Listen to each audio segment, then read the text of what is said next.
Welcome back to Squawk. Zohran Mamdani's primary win in New York City's mayoral race has sparked what might be described as a panic among the wealthy, with some business owners and developers threatening to leave the Big Apple if the Democratic Socialist becomes the mayor. Robert Frank joins us now at the table this morning with a look at the city's wealthy and what they really think about all of it. What do you think? Good morning, Andrew. Well, Florida real estate brokers say they've seen a surge in interest from wealthy New Yorkers after that Mamdani primary win. Developers are freezing projects, and business owners say they may shut down or leave the city if taxes go up. Now, Mamdani wants to add a 2% income tax on New Yorkers making more than $1 million a year. So that would bring the top city rate to 5.9%. The combined city and state rate would go to 16.8%, and the combined federal, state, and city would go, here it comes, 53.8% if you're a top earner in New York City. Now, Mamdani does not have the power, of course, to raise income taxes in New York. That has to come from Albany,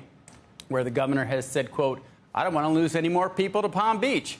And despite the headlines, the wealthy are still buying Manhattan luxury real estate. Get this, 72 contracts have been signed for apartments priced at $4 million or more since his election. That's actually up 13% from last year, according to Ocean Realty. New data from Altrata shows that New York's millionaire population has, in fact, doubled over the past decade, with just 1 year of declines. That was 2022, when markets fell. It wasn't so much from out-migration, but more stock markets. And by the way, New York has by far the largest population of the ultra-wealthy, with 33,000 people worth $30 million or more.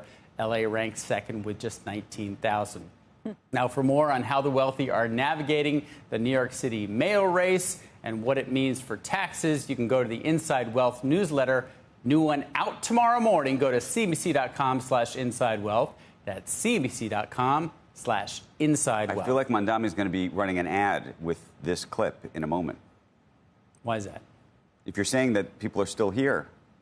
Well, we'll see if he wins. Right. We'll see what policies are actually implemented, and then we'll see, people will decide whether to leave or not. My point is, we've seen, during the de Blasio administration, the number of millionaires continue to march higher. Right. And yes, they do leave. What people don't realize, or at least discount in this narrative, is that New York creates far more millionaires than actually leave, and that has continued to happen. So we're just focusing on the out-migration. You're not focusing on how many new millionaires are created in New York City. Right, so then who's coming matters. We don't really talk about that. But that's the other right. question I have is the super wealthy. I mean, not that a millionaire is not super wealthy, but the billionaire who decides to leave. Yep.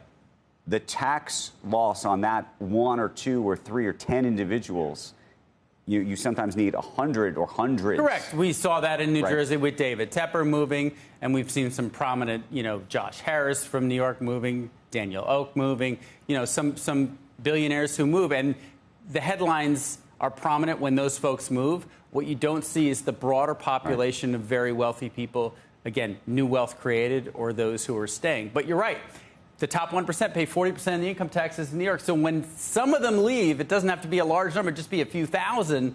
That matters. So far, we haven't seen it show up in tax revenue or in the city economy. Tax revenue remains strong. I mean, we may be hurtling towards a Mamdani marriage, and it's ironic because this is the center of the financial world, the capital of capital, capital of capitalism. Yet the wealth, the income disparity is very, very clear. Yeah. And you can't compete against that many people. I just hope there's not a Bastille Day coming, because we're still, it's like, well, we were hoping someday it wouldn't be like, I want to get that guy, that rich guy up on the hill. It was, I want to be that rich guy. Remember Occupy Wall Street, right? Well, yeah, that same strain is still there, and I think that was expressed through this election.